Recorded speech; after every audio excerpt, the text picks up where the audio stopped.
reading this at work. They said that too? I did it, okay? I did it, okay?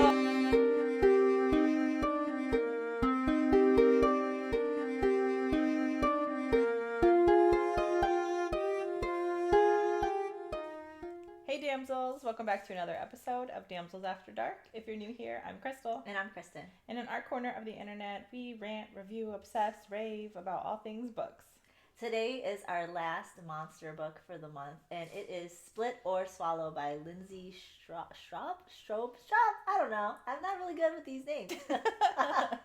If you've seen us before, if you haven't, our reviews typically follow the same pattern. We'll do our summary first, then we'll give our individual ratings, and then we jump into our favorite section, which is our spoiler section. If you want to follow along with us, our reading and review schedule will be linked in the description below. Without further ado, let's jump into it. Well, me and Crystal didn't really plan this out all too well about books and pages because, you know, we were just like picking books, and apparently we need to start looking at page numbers for these books while we're doing back-to-back readings. And this book was very lengthy, and so was the next book for our next episode, Fairytale, which is both in the 750, 800 page category, but that's Kindle pages. Yeah. And you know what? Even saying it's Kindle pages and you'd click, it still wasn't changing the page number. Yes. It was, yeah. I would say Split or Swallow was close to 1,000. Yeah, like 1,000 little clicks. Yeah. Yeah, it was a lot. And I thought that we did good because we noticed it at the beginning of February. Yeah. We noticed our monster books were piling up. We didn't think to check the for next fairy tales. Yeah. Oh, it was a nightmare. In fact, we're filming late because I did not read in time. And I had a whole week because I finished Split or Swallow on time. I devoured this book, but the fairy tale book, oh my god. Yeah. I was behind on that one. And both of these books were considered like high rating books. Like most people rated it a 5 or between a 4 and a 5. So I was thinking, since they're possibly going to be good books, I'm probably going to get through these. Even I struggled to get through both of these, even though, like, Fairytale and Split or Swallow, I struggled to get through them quickly, even though I was reading nonstop. I was falling asleep a lot for both of these books, honestly. But, I also gave myself a 100-book goal for the year, so I'm struggling to read books in between, because it's supposed to be, like, 2 books a week, practically. And I read Fairytale and Split or Swallow in I think I did Split or Swallow in 1 week, and I think I did Fairytale in 1 week. But it was I say 5 days. So 5 days. So 5 days per book. That's 10 days. I was I still got to put 2 books in between these. That's insane. It was rough. But I did manage. I ended up reading 4 books in a weekend. Yeah. I'm over here struggling to finish this one, and Kristen's like, I finished this one, I'm starting on this one. I'm like, I can't even finish Fairy Tale. I'm struggling. It's my fault. I made myself 100. Next year, I don't think I'm going to do a 100-book goal. I think I'm going to keep it at 75 so I can actually do things other than read. Yeah, and I read fast. Because at this point, I would be like, you know what? I'm going to adjust this goal. I don't care that much. I mean, I read fast, so I thought I could, I'm pretty sure I could still do it. But, I mean, I read fast, and I still feel like, everything, get so many other things to do during the day. Who really has that much time to read? And it's a lot of brain power.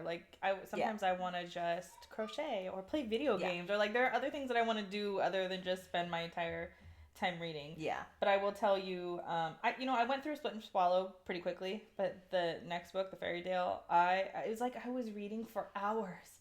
And I read all Friday, Saturday, Sunday, just read as much as I could, and I swear to God, the time wasn't shrinking for how long it was going to take me to read this. The fucking percentage was staying the same. It's like those dreams where you're just walking, but you're not fucking going anywhere. Yeah. I'm like, how much more? What else? I felt like that for Fairytale, and I felt like that for the Last Hour of Gone. Yeah. Last Hour of Gone was horrible, because I was reading that sick. I was sick, and I was reading that. And on a shorter time limit, too. Yeah, I think I had 3 days to finish. Yeah. And I had 600 pages left. I was like, 600 Kindle pages. That's so long. That's so long, but... So we will do better. We did do it. We did it. We will do better, though, at sort of looking at the page numbers. Because, we've just never run into this issue before, except for we're starting off this season running into this issue. I think we're picking a lot more lengthier books this year than we were. Because last year, I think most of the time people when they write series, the book pages are kind of like closer to between 400 or 500 pages. Mhm. So, obviously, some are 600-700 pages, but we technically read a lot of series, and Yeah. so when a lot of these standalones, especially fantasy standalones that are coming out now, are becoming lengthier and lengthier. Which I don't hate because like I want a good standalone. And so, like, to build a good one, you have a lot of information you have to put in there, or else Yeah. we're sitting here hating on your book because we're like, where's this? Where's Yeah. this plot hole fixed? Like, Yeah. where's this explanation for your magic system? So, but I want something in between. Though I will say, Split and Swallow, it didn't feel like it. I don't know. It read easier for me Yeah, than Fairy Tale did. it did read easier, but it is also known as just a monster smut book. So this is pure smut. So the transition we're about to talk about is the summary, and this book is monster smut. Yeah. Just FYI, it is. If not just monster smut, it is smut. Just so you know, it's pure. It's smut in its purest form. Yeah, but it's like smut with a side story of plot. But it actually has plot. It does. It has plot, which is like, it's like you go to watch a porno and you find out, oh, this is actually got a story. I'm like, wow, actually, I'm invested in what's happening. Wow. Oh, I actually kind of, who cares about having sex now? Yeah, right. Let's And the storyline is fucking wild when you're saying it out loud, like what the synopsis is, but I was invested. I was like, I get it. Okay. I ended up liking the story too. I actually liked the story more than I liked the smut. When I came for the smut, I ended up liking the story, so I was very confused. Yeah, I didn't actually realize because this was your pick. Yeah. And I didn't really. Sometimes when Kristen picks a book, I don't really I don't look into it. Yeah. She was just like, everyone's saying it's this. She said the word Draco, and I was like, I'm here. Just sign me up. I don't need to look into it. Obviously, I actually didn't look into it either. I read the content warnings. Oh yeah. I read the reviews, which are really good to read in the very beginning of it. Yes. They're like, everyone's raving about the smut and like, don't read this at work, and that's what I read. So I was ready for it. But yeah, I didn't actually understand any of what I was reading. And I think it's great to go into a book not knowing the summary. Yes. I did that for a few books this year, and I actually feel like it made the book a lot better. If I would have known what the book was about and then I was reading it, I would get disappointed. Yeah. But I did not know what the fuck was going on in this book, or didn't know what was going on before I even read it. And then so I started reading it. Well, you read it first. Yeah. And you were telling you gotta hurry up and read this. And the text messages between us, which we try not to do very often, but we did this. But this one was crazy. It is a crazy book. I mean, the summary is practically just these ladies who are in the village, and they have to be born right around the same time the prince is born, and they get sent to this cave. I keep wanting to call it Cave of Wonders. Well, you wouldn't be incorrect. So they get sent to these caves where basilisks are kind of held as, I don't want to say prisoner, but they're meant to do a duty for the kingdom, which is to prepare these women to be able to please the prince so he could pick a wife amongst them. Yes. And when he picks the wife, that's it. That's pretty much what ends up happening. They have to pick a wife from these basilisks that are being trained by these basilisks. And these basilisks are exactly doing what you think they're doing. They're training these women to please sexually, do all sorts of things, because they're supposed to be virgins or unexperienced, but a lot of them aren't. Yeah, because a lot of them who know that they're going to be in the running are already practicing because they want to be well prepared for the competition. Yeah, so... and it's a whole... the entire town knows about it. Like, everybody is in on the competition. Yes. And they all encourage these women. They see it as a good thing. Like, they're trying to tell them, like, the parents are even helping these women. Yeah. Tell them, hey, it's life-changing. It's all this stuff. So... without giving too much away, they encourage these women to go there. They go there and they do their stuff, and then it's like they go to the prince, and then they get almost like a bachelor type of thing, like the show The Bachelor, where he starts like eliminating them. Throughout the process. And also there's a little backstory too, where like the kingdom and the basilisks were at war for a long time. And this is part of the treaty. The treaty is that the basilisk's responsibility to the kingdom now is to train these women. Yeah. And it's been going on for, I don't know, a couple centuries or so. Yeah. So, then you got that side story of the basilisks and who they are as snakes people. They don't like the term snakes, so... Basilisks. I mean, they are snakes. Yeah. But yeah, so that, I mean, there's a connection between these females that go to the basilisks and the basilisks with the females in some way. Sometimes, there's connection between them. And the basilisks are doing this for their own reasons. So, I mean, it's not entirely like the basilisks are just doing what the king says, because they're these strong, powerful beings. And then so they're shapeshifters as well, and there's a whole bunch of magic still kind of in the way. So in my opinion, it's low fantasy if you want to go in that direction. I wouldn't say it's sci-fi. I wouldn't say it's paranormal. I would say it's more of a low fantasy. Yeah, because the magic mainly resides with the basilisks, but even then, it's not like it's very minimal. Yeah, it's not a lot of that. I mean, the fantasy element really is the shape-shifting basilisks. Yeah, that's it. So, trigger warnings. There's sexual assault, body mutilation, torture, death, gore. Also, in the beginning of the book, it says, read this book if you like any of the following. Golden fangs, inappropriate use of a claw, hot men with daddy issues, hot women with daddy issues, witty banter, long, dexterous fingers. That is... I didn't think that gold fangs would be on my list, but it's check. Yep. After this book, I'm like, yep. Hey, I mean, there's so much to look forward to. Yes. In the future, but all these books that we're gonna read. Also, heavy on the body mutilation. I've never been quite as triggered in a book. And mind you, we read Satan's Affair, so my threshold for taking in shit is pretty high, and then I read a scene in this book and I was traumatized. You have to remind me, because I'm gonna be honest here, I've read so many books the past few fucking days. I don't remember much of this book, but we're gonna go and do this together and refresh my memory. And I don't remember. I think I kind of have an idea. To be fair, I've been reading a lot of books with body mutilation in it lately. Wow. I did not know that was a thing. Yeah, I didn't either. I mean, and not a negative. There's reasons for some of the body mutilation in the books that I'm reading, and it's not seen as a negative. This one is a negative. Yeah. I was disgusted and traumatized, and I probably will see it as a negative. I don't remember. So yeah, well, it's in my things to discuss. So I will bring it up. I wonder if it's in mine too, because it probably is. Probably. Well, and then we can jump into our ratings then. Kristen, would you like to go first? I can. So I'm going to give a brief rating, because I would like to talk more in the spoilers about this, and I don't really want to expose a lot of what's happening in the book, because I feel like if you're going to read this book, it's better to not know what the fuck's going on. The shock value of this book is what makes it worth reading. Mm-hmm. So I don't want to say too much in the overall rating about this book, but I will give a very simplified reason for why I'm rating it the way I am. I'm giving it a 3.5 out of 5, because this book was crazy. I rated it based off monster smut. So being that I rate smut separately from the overall part of the book, this book delivered on what it was supposed to do. Monster, romance, smut, love triangle, bullshit. Perfectly entertaining. And it even took it a step farther than what I was expecting anyways. Mm-hmm. So it's there's shock value of this book. There's so many shockingly weird fucking crazy ass shit happening that I never knew what was going to happen next. I thought I knew, and then it just took it another step farther, and I was just like, no fucking way. And then I was like, maybe they're just saying this. It's not really going to happen. And then it happens, and I'm like, oh, it really is happening.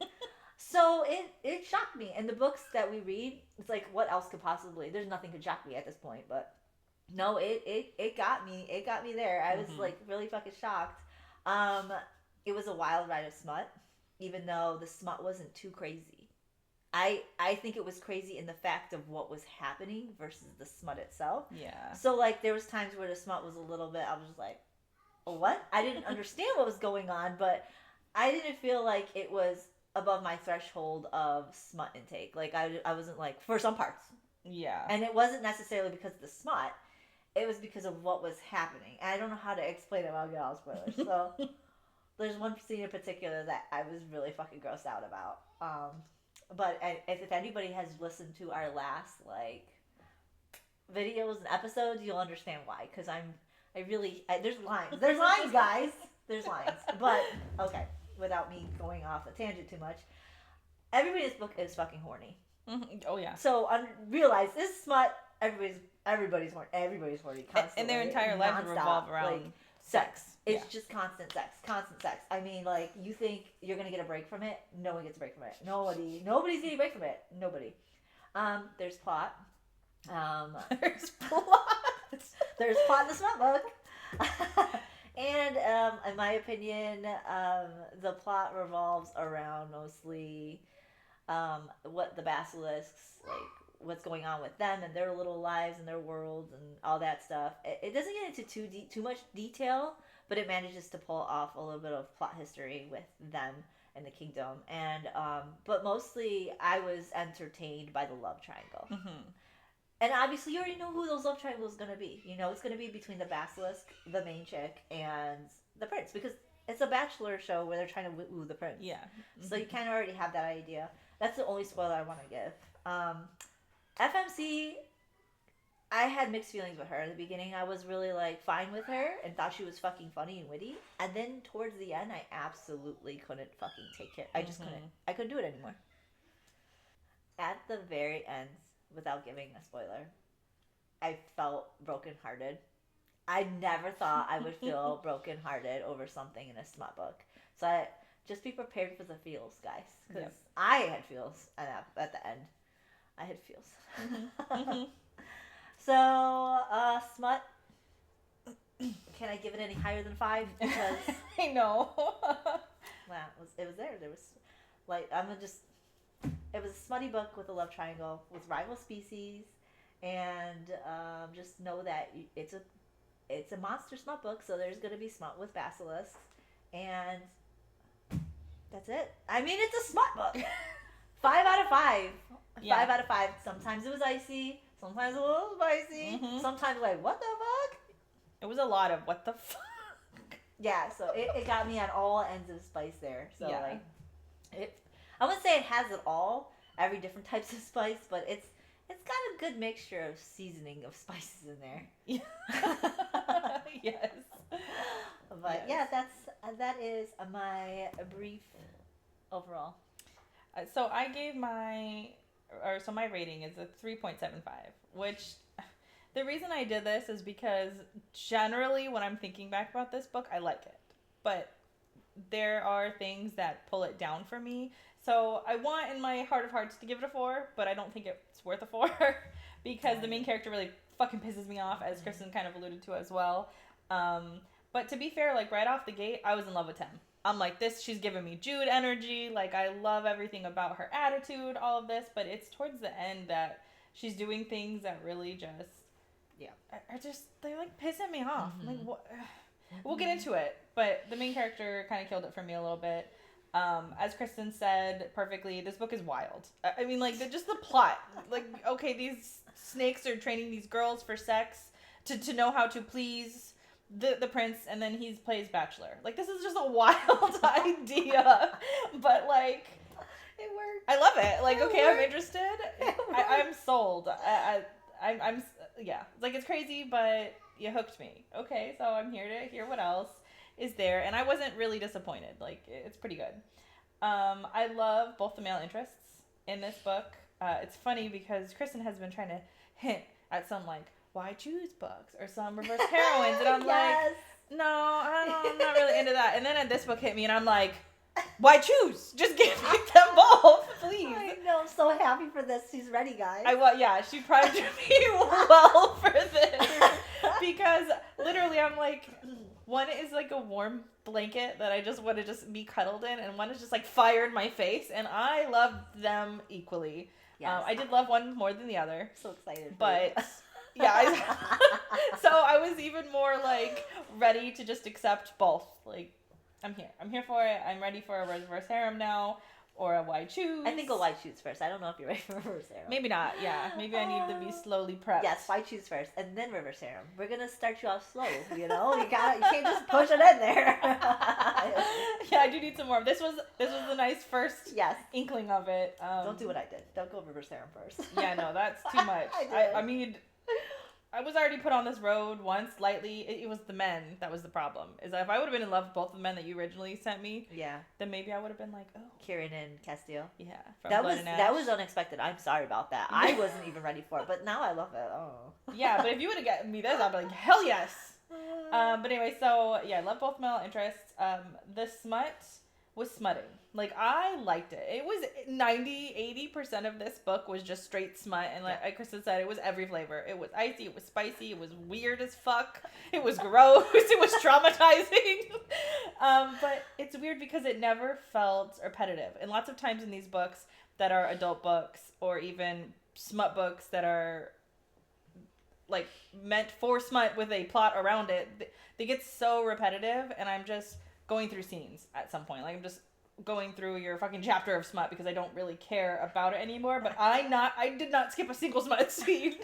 No matter how gross or great or like weirded out I was, I read every single one. And I kept getting shocked. Like, I couldn't possibly read anything crazier than this. And then she would one-up me again. So it was like interesting every single time. And at one point I was laughing because I'm like, of course she's doing this. Of course this is taking place right here. Yeah. Why am I shocked? Why am I surprised? So there was something that was so funny in what was going on. I like, these emotions that were being elicited in me were fantastic, and I just can't. Like, how can you shun a book that manages to do that? Yeah. And as Kristen said too, like, I was so emotionally invested in this book and in this love triangle, and my heart was just shattered at the end of this book. Yeah. And I'm so upset about that, but I didn't deduct it points. I didn't. Because at the end of the day, like, you made me feel literally all of the things. All of the things. Everything. I don't think there was one thing I didn't feel. I was disgusted. I was happy. I was intrigued. I was excited. I think the only thing I didn't feel was bored. That's exactly right. I was never bored. I was never bored. It was like a roller coaster ride the entire time, which is why I just devoured 1,000 pages in no time. I did too. I finished it quick. So yeah, I do hate the ending though, but I will say again, I didn't deduct points for that. So as Kristen already said, it's a 5 out of 5. This is a 5+. This is the most smut I've ever read in my entire life in one fucking book. If you think The Haunting of Adeline was crazy or smutty or what, no. Even if you took all 3 of those books, including Satan's Affair, it has nothing on this book. Like, and it's crazy because there are so many books that we've read where smut is the main storyline, like it's the driving force between this, and we hate the plot, but for some reason the fucking plot. No, this is the book that tells you, hey, you could still have plot while you have smut. Yes, this proves that it can be done. Yeah, you can have your sole focus be like, I want to write a super sexy book. Yeah, and then with plot on the side, and like you can do it. It did it. It did it. It surprised me. I was shocked. I was not expecting a plot. No, me either. At least not one that felt this good. I mean, like, and to be fair, it's not a deep plot. Like, it's not, it's there. It's but it's enough. there. It's enough. There's enough for me to be like, I'm interested. Mm-hmm. I really wanted to know, and it answered my questions. Like, I didn't feel like anything was left over from. Yeah, it was simple enough. Yeah, so simple enough and intriguing enough. Generally, I just want to praise this book, but we'll get into the nitty gritty of like specifically what drags it down. That 0.25 for me, or the 1.25 if you're talking 5 stars. And I'm sure Kristen will get into more of hers as well. But before we get to that, where I would do the Goodreads, and because Kristen and I were sort of in the middle, I grabbed 5 stars and 1 stars for us to kind of laugh and critique. But for the overall Goodreads score, it was a 3.81 out of 6,000 ratings, which is not a lot. That isn't a lot. I mean, I think it was an indie book at one point, and I think it was not well known. Yes. Also, that reminds me, we will put the Epub version that Lindsay herself has uploaded. If you look harder on the web, you might be able to find a downloadable version of this. Yeah. I'm not going to put the link in there because I don't know if she's okay with other versions of Epub, but the link that I'll provide in the description below is uploaded by her. So yeah. But that one you can only read online. So I mean, you could search harder, but like you said, I don't feel comfortable posting the one we found, that we used. So, but it is available. So it's not like we're not reading it from. I mean, it's going to be republished, but with fewer pages. Yeah, and it's republished as Kiss of the Basilisk. and that's like book 1. I don't know how many books are Yeah. going to be in this series, but it looks like she ended up splitting this up. That would make sense why it's separated. Yeah, which we will read that when it comes out, when the full thing comes out, so we can judge it based off like what happens when editors come in and like clean up her shit. Because I'm actually interested to know, because this book is wild. It's gonna be edited heavily. Yeah. Because there's some things that I'm just like I guarantee you, if this was edited, this would not be in here. Which I don't want. Like and this is why I was so determined to read this version, because I want what the author put out there. Mm-hmm. But I am interested to see how they switch it up and make it into 3. Because I think the first book, The Kiss of the Basilisk, is only like 500 something pages. So I don't know how. We'll find out. But anyways, the Goodreads one, I'll start with the 5 stars. This is from Rosie, and she said, "Who knew 700 pages of the most beautiful, emotional, sensual basilisk porn could be so healing?" I don't know how it could be so healing, but I'm really happy for you that it healed something in you. I just love that review so much.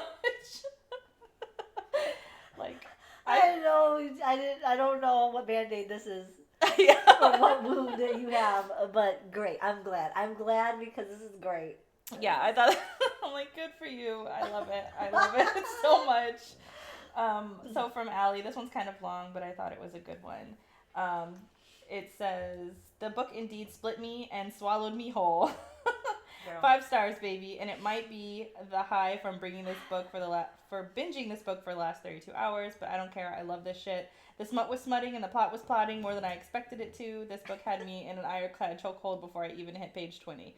The spice had me on the edge of my seat, and the plot kept me fed.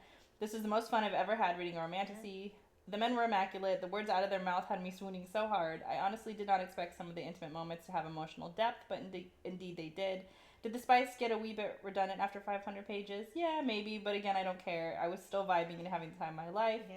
There were small things here and there that the ending could have used some tidying up, but honestly not enough for me to deduct a star. The vibes. Okay, I'm done. Please go put this, please go into this blind, because I did that and I'm forever changed. Yeah, I know. That's why I said I don't recommend giving out any more spoilers than what we've already discussed. Yeah. But yeah, it's she's right, 100% right. Yeah, agree 100% everything she says. Yes. Yes.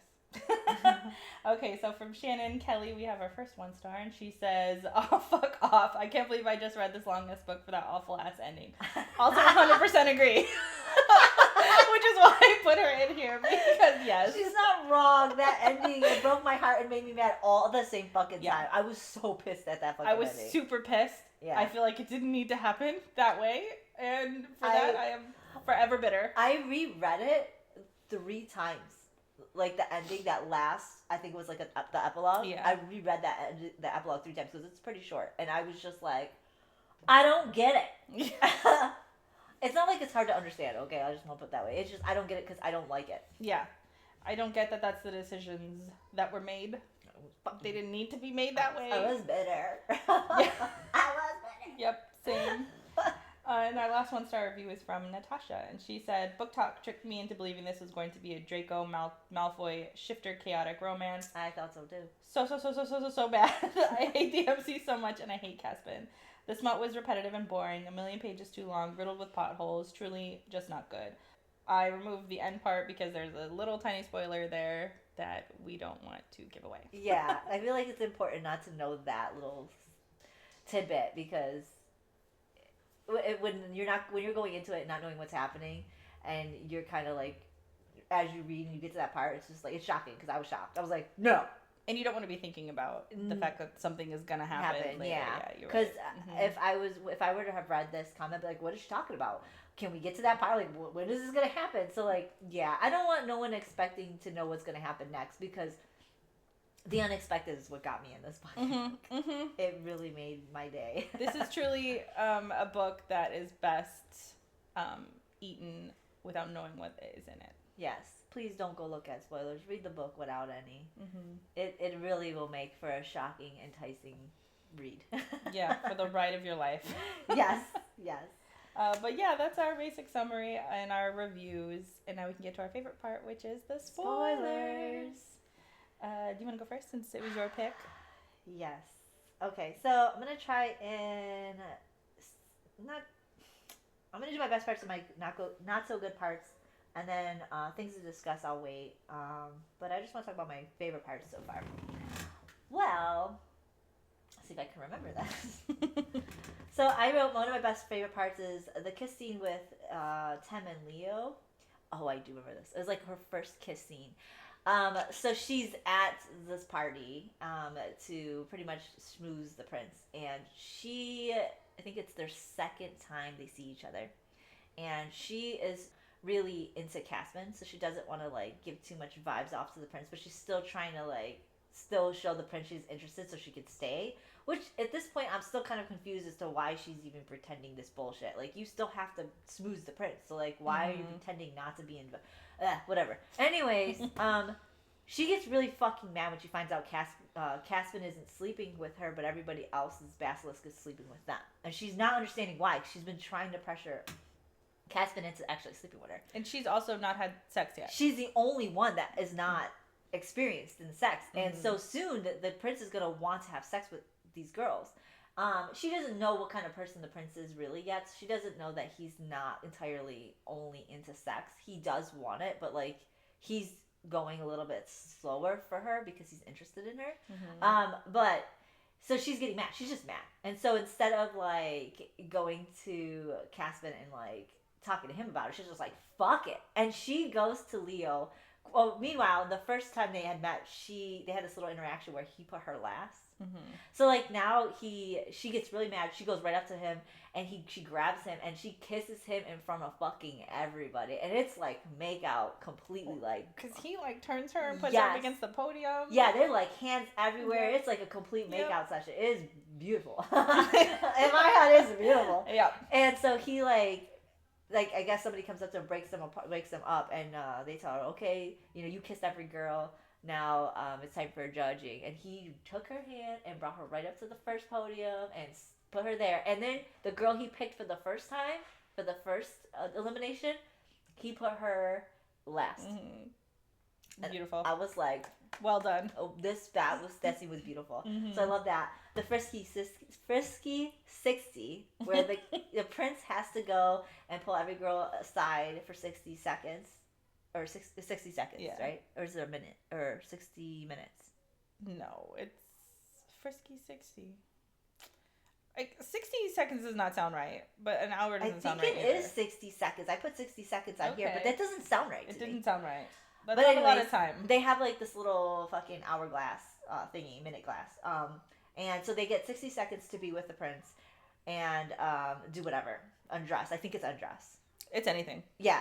I think it's meant to just be undressed. It doesn't have to be any more than that, but it's to undress is what they're signifying. Like, you get 60 seconds with the prince and he needs to be able to see what you look like. So it's practically to undress, but you could do more. And so he goes in there with everybody, and I think she is the last one. So she's the last one. And he doesn't turn the hourglass over or the minute glass over, and so they get all fucking touchy feely, frisky, whatever, and she keeps on saying, well, you didn't turn the hourglass over, blah blah blah blah, and he's like, are you asking, because they already like made out hard, and he asks her are you wet for me or whatever, and she goes, why don't you find out? And so he does. He gets super touchy down there, fucking finger, whatever. And then after that, she's like, you didn't turn that hourglass over. He's like, do you want me to? And so he does. And then he turns back and gives her the sweetest kiss. Like, it's not even like extremely sexual. It's just like a tender kiss at that point. Yeah. I love it. I love it. And she goes, I'm not undressing for you, by the way. I think she took the claw out at that point. Yeah, she did. Threw it or something in the garden or whatever. I don't fucking know. Or she asked Caspian to take it out. Yeah, I think that she threw the other one towards the end. Yeah. And then my other part was them finally coming together and realizing they both need to be there for her. They're like, she's like, I think it was Leo was like, if you're asking me to choose you or my dad, I'm going to choose you. And Caspian was like, I do too. And I was like, this is why they need to be a why choose. Like, hope to God she picks both. Disappointed at the end, but And even him asking her, like, or just saying, like, hey, I'm not going to live forever. I'm not living as long as you guys are going to live. So I just want you for my mortal life since it'll be a lot shorter. Yeah. Understandable. It makes so much sense. Understandable. Yeah. That was in that whole little time. Yeah. So those are my favorite parts. I could go into my not so good parts unless you want to go into your favorite parts before I go my not so good. I'll do my favorite parts first. Okay. So before one of your scenes, when he is like when Leo's like rating them, I think it's the first elimination. Yeah. This is after they first meet, and then they got into like a little tiff about something, and then so to kind of poke at her, he puts her on the ugly podium in front of everybody. It's like he was ranking the most beautiful to the least beautiful, and like whoever didn't make the podium, I think was just out, but he put her as the worst one, and so she finds him later, and she stomps up to him, and she asks him, like, why the fuck did you do that? And they go back and forth, and he asks her, do you even want to be here? And she turns the question back on him and says, do you want me here? And he's like, yes. And she says, then act like it. I was like, oh, yes, she did. That's my girl. Oh, yeah. Yeah, you act like that. Telling the prince who you're fighting in a competition to be with, like, you act like you want me here. Like, and then the scene follows is another of my favorite scenes, which is the one Chris was talking about when he goes and puts her on the front after they have you made out? Making out. Oh. These are two scenes. I was like, I'm his. Yeah, right? Like, I love him. I love Leo. Caspin was great and all, but like Leo, no. Like the fire in my face with these two was just amazing. I loved them both. So then my second one would be when he sends her a dress. No, I think he sends her the letter, maybe a dress later. Mm-hmm. Whatever. I think it was with the initial letter to invite her to like their first date. Yeah. He has "torture me" written on the back of the letter. Yes. Oh, I love it. And then he wrote another letter, I think a couple of times later. He goes, it's my turn because she tortured him. Yes. So he says something like, it's my turn. I'm like, oh, I like the my turn a little bit better only because he's like, now it's my turn to torture you. Oh, I like that. Torture me. The torture me was giving me Elm. Yes, it gave me beg me. Yes, it gave me Elm vibe. That was like Leo's like whole like every time you see Leo more and more, I was loving him. In the beginning, I was loving Caspin because you saw more of him, but like every time Leo stole the show. Yes. I was just literally waiting. Yeah. Every time she was with Caspin, it felt nice. Because the thing about Caspin is that I would be disinterested, but then she would be with him. And then he would be saying all the right things. And he would be so great. And I'm like, you know what? I really do like him. Yeah. But then Leo would come on and I'm like, at attention. Yes, sir. There you are. I've been waiting for you this whole time. Caspin who? Yeah, I don't even know. I was like, her literally, like, I don't know. Making up excuses in my head. But then she was with Caspin. I'm like, why are you fucking around? Just do it. Like, stop. Who cares about Leo right now? So mad. I was same because it's like, oh my god, I love him. Yeah, let me just cuddle in right here next to him. There was a part, I think we're going to talk about it, but like, we were talking on the phone or something, and you were telling me, when you get to this part, I wonder how you're going to feel about it. And then we kind of talked about it, and you said, but she's cheating on him. I'm like, I don't care. Oh, yeah, we will get to that. I'm on both. We will get to that. Yeah, we will talk about it. Okay, so also when Leo shows up at the bar after the ceremony for her, and he like hangs out with the best friend, who I love her best friend also, and he was like their banter back and forth. Mm-hmm. The banter with the best friend was like, well, I adore you. I hope that counts for something. Like I loved him so much right here. And they tried to talk about his schlong. Yes, yes. I just love that whole scene. It was so like heartwarming. That's a good scene. Okay, okay. So during the council meeting, when Ro, when they have, sorry, I have to compose myself. I'm trying to remember. Okay, so the council meeting with Cass. Is this one of your favorite parts? No, yes. Okay. Every one of these vassals in the room has to like get down and kiss her between the legs. One of my hated parts, but this is a hated part, but this specific end part is a favorite part. So at the very end, all the people who are at the council have to go and kiss Tem, and she's naked down there. And for whatever reason, the Ro is like decides he's gonna taste her instead of just kiss her, and Cass makes him like finish her off. Cass is like, no, you're gonna finish her off, and then he does, and then he stands up and he's like, Ro is erect, and he's like, look at you. what did he say? Look at you being turned on by a blunt, which is something that Ro had said about Cass. And then he tells him, now finish yourself. And he makes him jerk off and finish himself. And I was cackling at this whole scene. Too. Like, because once you're over the, like, oh my god, what's happening? Like, this scene just sort of, like, made it, like, oh, that's fucking funny. I love that he did that. Yeah, because at this point, everything, like, I don't think there's anything crazier. I mean, maybe there's one more or two more things that happen that's crazy. But, like, you've already gone through a lot of shit at this point. This is when he was fingering her at the council meeting, I was laughing because how crazier could this be? I mean, why am I shocked here? You can't be shocked at this point, and that's how he gets power. They get power through sex. So I was just like, is he? Yeah. What is? And then like even the one move that kills them immediately is an orgasm kill. Yeah. So, which we're going to discuss. Like, I'm getting ahead of myself, so like let's talk about that later. I have two more real quick ones. Ripping Ro's manhood off.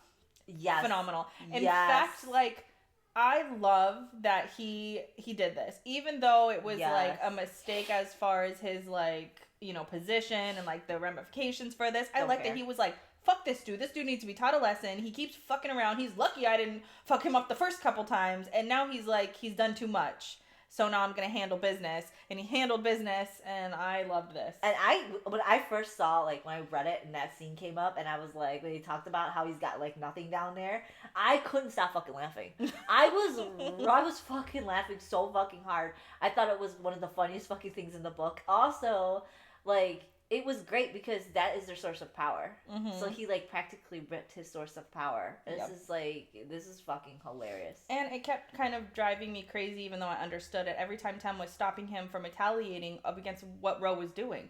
Because Ro, up to this point, had done like 2 other things that Cass never retaliated against simply because Tem asked him not to. But at some point, it's just like, dude, not only do you have to defend yourself, you have to defend your girl's honor. Like, you gotta just handle it and not let her control it. Even though I get why. Like, it doesn't make sense. It's not a good move to do, but sometimes I would have stopped them. You gotta fucking handle it. No, I think it was after the second time he did something when he, like, knocked them out or almost killed them or something. I'm like, Cass, you need to handle this. Like, go on. And she was like, no, please don't. Nah, I'd have been like, rip his fucking shit off. Yes! So I'm glad he did. He didn't even tell her. I would have gotten that. I would have given him the idea to do it. And then the final one that I like was Cass devouring his dad. Again, handling business. Yeah, that was a good scene. Ripping him up. Yeah. Eating him. I was like, yeah. Mm-hmm. Yeah. Devoured tore him to shreds. Yeah. I loved it. Yeah. It was a great scene. It was a great scene. Yep. But yeah, those are my favorite parts. Do you want to go to your hated? Yes. I have a lot more hated than I had liked. Okay, so I don't know. This is like not so good. I don't really have a whole lot of hated. I do have hated, but like some weird parts I'm going to discuss. It's weird to me that the fucking village is just okay about these girls going over to the basilisk and they're like encouraging it. The mom's behavior particularly weirded me the fuck out. Mm-hmm. It was strange. She was like rubbing oil on her thighs and shit. I'm like, girl, what the fuck? It was giving me strong Mad Apple vibes. I'm like, yeah. I was going back to that book. I was like, what's going on? And she tried to comfort her by telling her, all the girls are inadequate before you go. This is a life-changing...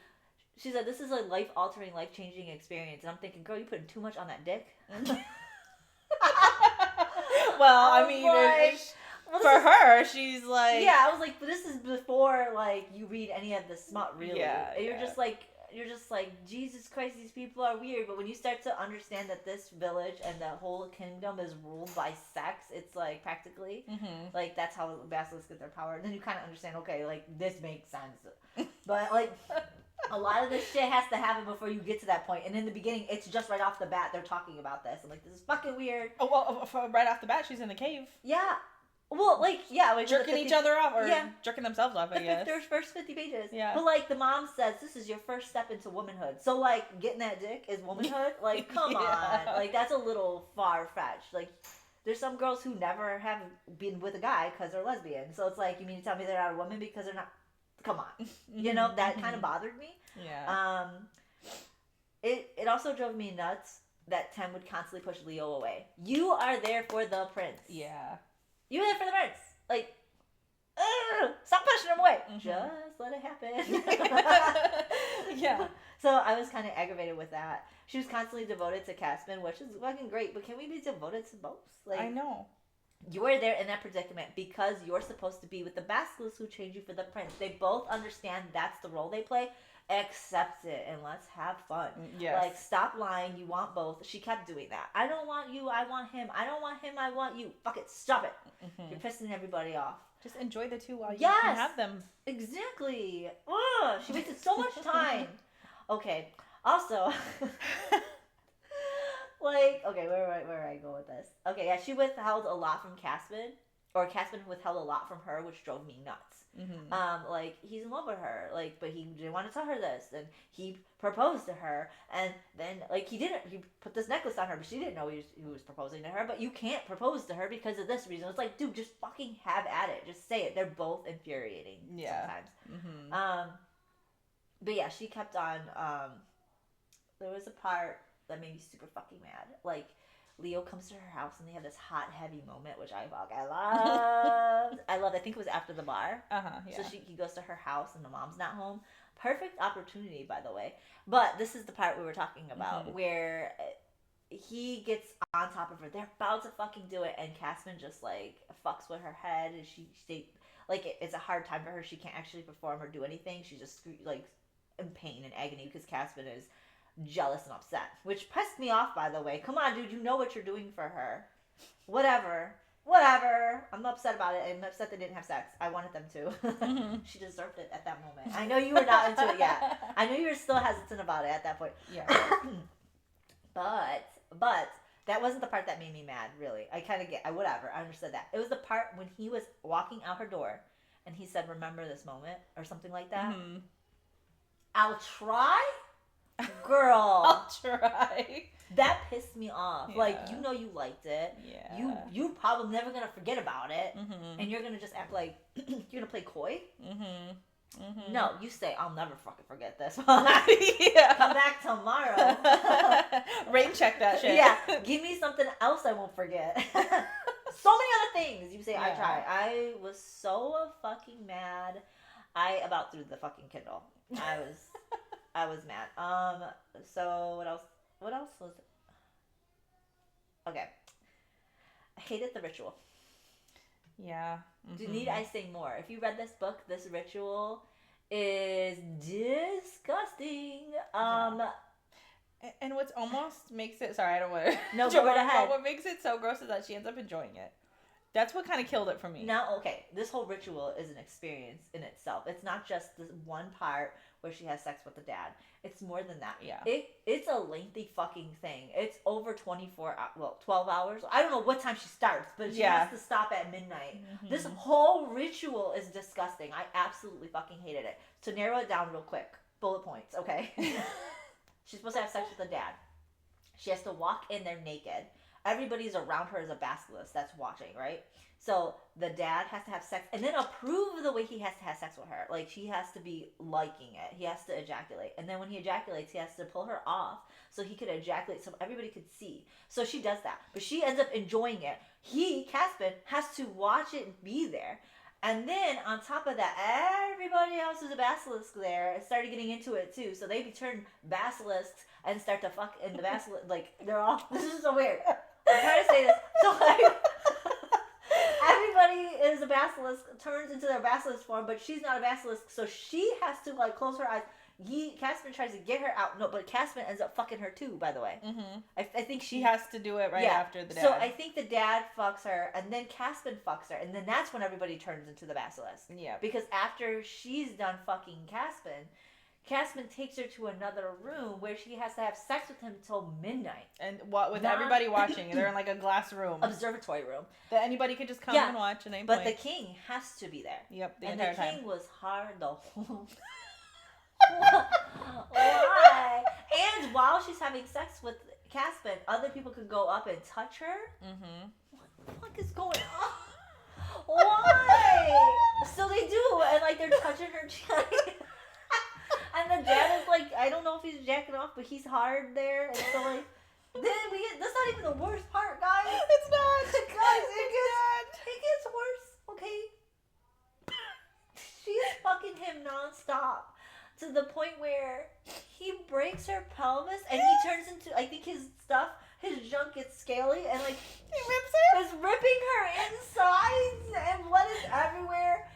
And then that's when he breaks her pelvis. Yo, I was traumatized right here. I've never read something so vile in my entire life. I hated this part so much. I was sitting there gasping. I'm like, there's more? There's more? How can this continue? I've never felt the emotions before that I felt reading that scene. I had to reread the crack a couple times. I was like, what? Did you just say crack? Your pelvis cracked.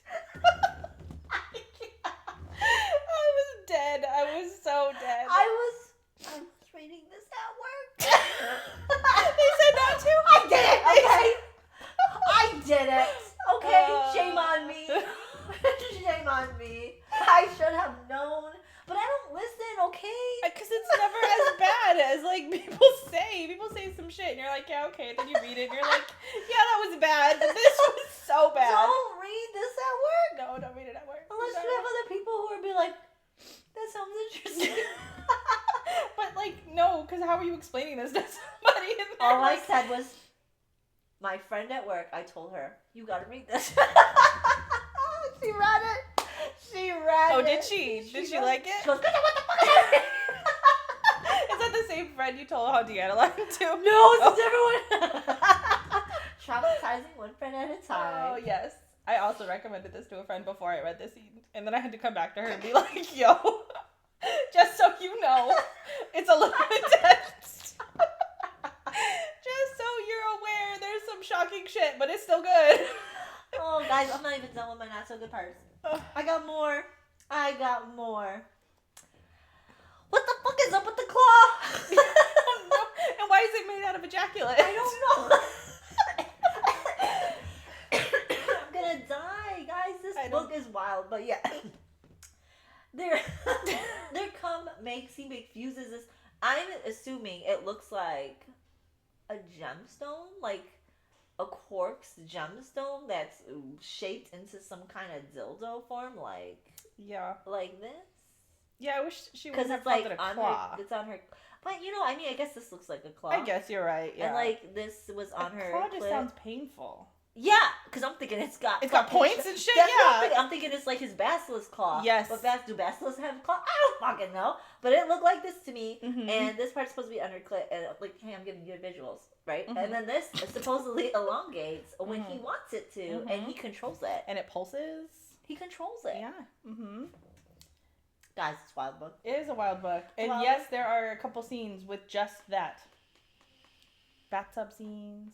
Bedroom scenes. But I do have to say there was a scene that I was like kind of into but not kind of into when Leo finds the claw and he's like, what the fuck is this? And throws it, and then he like angry. Then he angry like eats her out, and I'm just like, this is great. But then he gets super fucking jealous. Yeah. Okay, 'cause I did like his point though. He was like, because she was oh, this is why I have it in my not so good parts, is because of what Tem says. She tries to blame it on Casper. Yes. I was like, bitch, you fucking... But I love he called her out. Yeah. He's like, you're in charge of what you put in your body. I was like, bitch, you fucking... Why would you do that? Yeah. He forced me to put this in my body. Like, it's Casper. Bitch, I was bitter. I was mad. I was angry. I was like, stop you blaming him. He did not do that. He's a good dude. He wouldn't do that to you. He wouldn't force anything on you like that. And in fact, you're like yearning for it when it's not there. Yeah. And then you're going to turn around and tell Leo this, who does like you. Who's this? This guy already is in control of what the basilisks do and say. You're going to tell that to him? Now, what if he gets angry and retaliates against... That is a stupid fucking thing to done. Mm-hmm. Because any guy who likes you is going to want to protect you. And if you're saying shit like that, like he's sexually forcing me to do this shit. Mm-hmm. Oh my God. How dumb are you? Luckily, he saw right through that. And he was like, no, you have control over what you put in your body. Especially for her type of personality, yeah, too. Like, he knows that's bullshit. Like, no way because she could have took it out at any point in time. And he knows that. Yep. Oh, I'm glad he called her out on her shit. Same. I'm glad because that was a fucking lie, and I was so pissed. But yeah, that's my stand of that. I second all of the ritual scenes. Obviously, that Kristen had. Those are hated. Hated. Yeah, they were just horrible. My main worst part that I wrote is overall how she goes about being intimate with Leo. It's every time up until like the very end when they actually have sex. Every time she's getting closer to him, she's doing it while convincing herself that Caspin did something wrong. Mm-hmm. Oh, Caspin's not being forward with me. Caspin's not doing X, Y, and Z. Caspin kept this from me, so therefore I'm gonna go make him jealous or get back at him by making out with Leo, or I'm gonna give myself permission to go do something with Leo because I'm upset with Caspin. It's just like, that's such a fucked up perspective, and that's what pisses me off about the scene that you specifically mentioned, is that when they're in the room, that's why she goes back out there, because she's like, well, he shut me, because he like ends up severing the connection, and she gets pissed off, so she goes out there, she's like, well, then I'm gonna fuck Leo. Yeah. And then she goes and fucks Leo, and at that point, kind of, I was like, yeah, like, I'm ready for you to do this, but I hated the way that she did it, and then the pain that she was feeling was his anguish, because he was upset, because obviously he loves her, and so that's what she felt, and to me, that just felt like cheating, and it's like, I don't want to why choose where you're cheating on somebody, like, and justifying it that, like, he just doesn't love me. I think that's how she justified it. And I'm just thinking, and I even wrote in my notes, I'm like, bitch, weren't you legit saying, like, you were gonna marry Caspin, like, that day in the cave, before you went to the bar, you were like, I'm gonna marry you, what do I need to do to marry you? And now you're like, well, fuck him, I'll go fuck Leo instead. I hated it. I hated it, and I felt so bad for Caspin in that moment, because at no point, and my other problem too, is like, at no point did she bring these concerns to Caspin, and then he just shook them off. Like, she didn't go to him and say, hey, you're not being open with me. You're not talking to me. She was only bitching about that to us, and then going and fucking Leo. Mm-hmm. But didn't ever give Caspin the ability to change it. And she goes, I think, to the cave that day, and because Caspin obviously knew that she got intimate with him, whether or not they fully had sex, but he knew that they were intimate, and he said, she comes back, and he says, maybe I didn't make my feelings clear. And I was super pissed, because I'm like, don't you let that girl gaslight you. Yeah. Like, she saw herself through your POV. Like, she knows how deeply you feel for her. Like, literally knows it. She was in your brain. She was in your body. She knows that you love her. So the fact that you didn't say specifically, I love you, is just bullshit. Yeah. It's her way. It's her way of baiting both guys into being able to do what she really wants to do. Instead of having a conversation with both of them. And saying, I want both of you. That's my problem, and that's why I was just like, I don't fucking care if she fucks both of them, because I want her to. But you're right, the idea of having sexual anything with either one of them under the pretense that she's mad at the other is just utter ridiculousness, because she's not really mad at them, is she? Yes. She's just doing it so she doesn't feel guilty. She's just looking for an excuse to feel good about it. Just do it. Just tell them both you want to be with them. And they accepted it anyways once she did. And that's already in the contract between you guys. Like, that's your job, is to fuck the prince, and your job is also to fuck the basilisk. So as you said earlier, like, girl, just enjoy yourself. Yeah. Don't make these excuses about it. I would have been like, it's your guys' fault. You guys figure it out. This is what I'm here for. Yes. And this is what I want to do. How can you be pissed at me for falling for both of you? When this was my situation, this is what I was put in. Nope, I would have told him straightforward, I'm in love with you. I want to be with you. If you guys don't want it, then tell me to go away. But I want both of you. Yep. That's just the end of it. Like, that's what she's there for. Mm-hmm. And if anybody gets mad at her for being in the situation, that's their fault. Exactly. And therefore there would be no need for you to justify only being intimate with Leo when you're upset with Cass. It's not like she's in a relationship with one guy and then sees another guy on the street and just decides she wants to be with him. No, this is a forced situation she was in. Yep. Mm-hmm. And now she fell for both. I don't see what's wrong with it. I don't either. And that's really what brought my rating down for her. Because I really, really liked her in the beginning. But when this bullshit started happening, I was like, I don't like you at all. I stopped liking her too. And so, and then my final one is her ordering Leo to go find Evelyn. First of all, I don't think that you needed to crest him. There was a whole bunch of people you could have crest. I didn't understand that either. Why him? And then I understand, like, why... After you crested him, why you had to do that, because you couldn't then be in a relationship with somebody who you could just order around. Like, I understand that, but, like, love is about making sacrifices, and if you can't sacrifice one random human soul to be with Leo, then maybe you just don't deserve him. No, she didn't. She didn't fucking deserve him. No, she didn't. I felt fucking completely upset. I was so upset about that whole fucking thing. Yeah, because like there was really no reason, and I know that she didn't. Again, like I know you don't want to just crest some innocent person, but like pick the evilest one. Like pick an evil. She could have picked the fucking dad. He was in the fucking prison. She could have picked the dad. She could have picked any of the guards that were draining. Was it the dad who did she put in the prison? Somebody went in the prison. Yeah, I don't remember. Anybody. You could have picked anybody. Anybody. Pick an old person. Yeah. Let their last moment be like, oh, and then like, I don't care. Don't you lose, Leo. Yeah. Also, I don't know if you guys remember what cresting is, but cresting is the ultimate orgasm.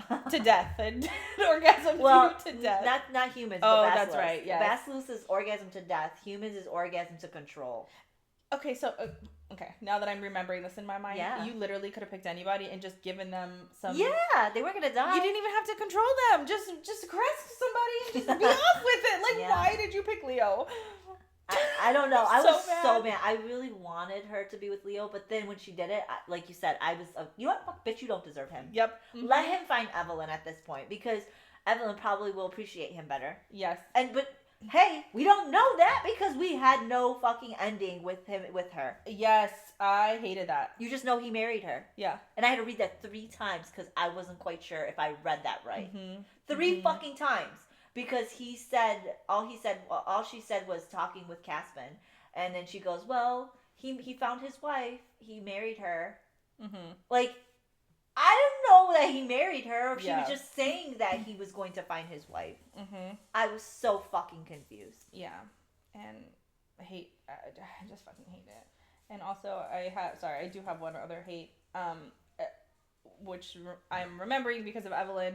When her and Leo are like getting together, she's upset and doesn't want to kiss Leo because his heart belongs to another. I was like, girl, that is the most hypocritical bullshit I've ever heard. Yeah, you are literally all up on Caspin, and now you're over here like, well, Leo's heart belongs to another. Like, bitch. She wouldn't have cared if Caspin's heart belonged to another. No. And like, girl, please. Yeah. Just stop with your nonsense. Yeah, you're in love with Caspin and you're still... Whatever. I'm done with that bitch. I don't know her. I'm so bitter about how she handled that. Yeah. I hate it too. But yeah, those were my hated. Do you have any... Things to discuss? I have lots of things to discuss. Most of the stuff is the same thing we've already kind of talked about. But I mean, we could talk about the very first encounter. Right off the bat, very first 50 pages, masturbating in front of each other. Oh, yeah. I love, though, that she said, take your clothes off. That was great. And that's the thing, like, she had this great personality. Yeah. And I just went... Yeah, it started great off in the beginning. We already talked about the dildo that stays inside her. Mm-hmm. Cresting, we already talked about that. There's also... Oh, like, I felt... Okay, so even though there was a plot in this book, I felt like I was starting to understand where the story was going. There were some things I immediately figured out, and there were some things I didn't. Like, I immediately knew that she was half basilisk. Yes. Yeah, I figured that out like this. I was like, the minute they were like, oh, one woman got pregnant by a basilisk, or one woman ran away. They didn't even say she was pregnant. They just said one woman ran away after falling in love with the basilisk. I was like, that's her mom. Yeah. And she got pregnant. And Tim is half basilisk. I immediately figured that out. You did. That was not hard for me to figure it out. It did take me a minute. I started figuring out after she was masturbating for like the 6th time in the book. I'm like, this girl, or no, it was after they fucked for like 20 hours straight. Yeah. I'm like, this girl's on some other level. This is not normal. Because even then she was talking so much about how she masturbated a lot. And I'm like, okay. And then they fuck. And it was like all night into the morning. She's sore. That was my first clue. But yeah, you caught it way faster than I did. Also, Leo and Tem's wedding was wild. Because it was the end of the book. Yeah. They get married. And then just Basilos start attacking. That's when the dad came and Caspin ended up chewing his dad apart. But like, that was a wild wedding. Yeah, it was. That was a wild wedding. We already talked about Caspin and Leo and her baiting them to fight with her so she could go sleep with the other. That pissed me off. Why did you not talk about the carriage scene? Oh, I did like the carriage scene, but it just wasn't like my favorite. What it did was band-aid the trauma that I read of the of the cracking pelvis. I put in the carriage scene in here only because I know we kind of talked about it, but or you kind of like were like, oh my god, there's a carriage scene, so I was like, I should put that in for my things to discuss. But yes, there's a carriage scene between her and Leo, and it gets hot and heavy, and it's actually a pretty good. I liked scene. it. Yeah, I liked it. Save for the fact that in her mind, she again wasn't justifying, or she was justifying it with, I'm mad at Cass. This blah blah blah bullshit. There is a part though that kind of grosses me out about the carriage scene. Oh, when she licks the no, not that. So she tastes Leo. She goes to Caspian right Oh, after. that's right. Yes. She goes to Caspian right after she does the deed with Leo, and she kisses Caspian, and in her head she thinks, can he taste Leo? And Caspian says he can. Yeah. I thought that was going to open up some weird, like... He didn't mind. That's why I thought it was going to open up some, like, sex triangle, like, actually between them. See, I read reverse harems, and they have this tendency to do shit like this. So, like, I was just like, is this going to end up being a reverse harem? There is a deleted scene. I read the deleted scene. Have you read the deleted scene? I read, like, half of it. And okay, I just didn't give a shit. I read the deleted scene. The deleted scene would make you understand why this part was kind of hinting towards something like that. Okay. So I think that was left in there to kind of make the deleted scene feel a lot better. Like it was starting to tie in with the deleted scene. Because this is the only thing I've gotten where it hints towards that kind of a interaction. Yeah. And I was wondering if it was going to go that direction. It never did. It's because if you guys are interested, it's a deleted scene. Yeah. And I'm talking about the three-way. Oh, maybe I should go back. It's a three-way. But see, I was so upset about the end. I was just like... I mean, I could tell you what it's about. Okay. I didn't read the whole thing because I just skimmed through it, but I was kind of interested. I'm ridiculous. So, Leo, it's at the part where Leo is in the cave with Caspian, and he's trying to say, like, you wouldn't even know what to do with her or how to handle her and whatever. And Leo's like, teach me. Oh, I think that's where I ended. Yeah, he teaches her. And they do a whole fucking thing. He tells her how to touch her. They do this whole thing where they're teaching each other new things, and they end up actually getting hot and heavy. And then at the very end, oh my god, it's so fucking weird. At the very end, Caspian goes something along the lines of, you did good or whatever, you did well or whatever, something like that. And he's just like, Leo says something, and I'm just like, I don't like this. So I'm glad it was a deleted scene. Because their interaction was too much for me to be like, they're pining for her. It ends up seeming like they're all going to be in a throuple. Oh, okay. And I mean like him with him and him with... Yeah. I'm not really into the whole throuple thing. I'm fine with the wide shoes on her part, but not with them actually Everyone all doing being it, in a relationship. I'm even fine with reverse harems when she's with all of them, but like I'm not fine with them all being together. Yeah. And a couple, like throuple. Yeah. Not into that. But yeah, so we already talked about the voting. That was a weird. The transitioning. The snake transitioning. Oh, yeah, that was weird. That's super fucking weird. And also, she did it like one time and then was supposed to use her crest magic that she's never used at any point to, at the very end, she was supposed to use it on all of the royals, but never once practiced it, but then was able somehow to do it on Leo.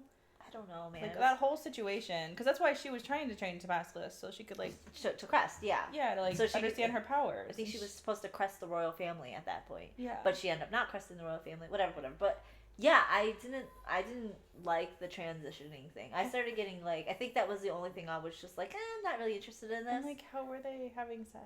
Yeah, like, I don't understand. Yeah, I don't understand how the basilisks were having sex. Because then she was at one point saying I was inside him, like they were merging, like there was shadows. I'm like, yeah, I don't. There was this is some weird monster sex. Like I don't understand. Yeah, I needed more detail. I would say visuals, but I don't want it. Yeah, I just didn't want it at all. Yeah, I was done with that. Yeah. I don't really have any more talking points, do you? I mean, we already talked about the ending, so. Yeah, I do have one small one. It's not a favorite part, but I just wanted to kind of talk about it, even though I did like it. I never thought that Leo was actually going to come around to the idea of sharing Tem, but I love that he, like, wanted her so much that he was basically saying, like, I'll have half of her if that's all I could get. Yeah. And like my heart kind of broke because I thought that was so sweet, but and it's fine. I wrote my notes here. I'm like, I'm glad he went to find Evelyn because honestly, he deserves so much more than half of someone.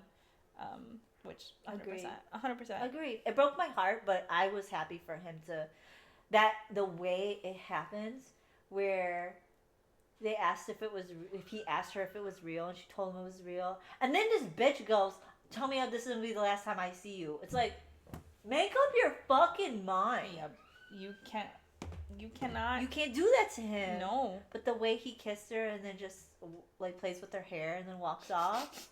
My heart. Oh my god! It made me feel like every lost love I ever had.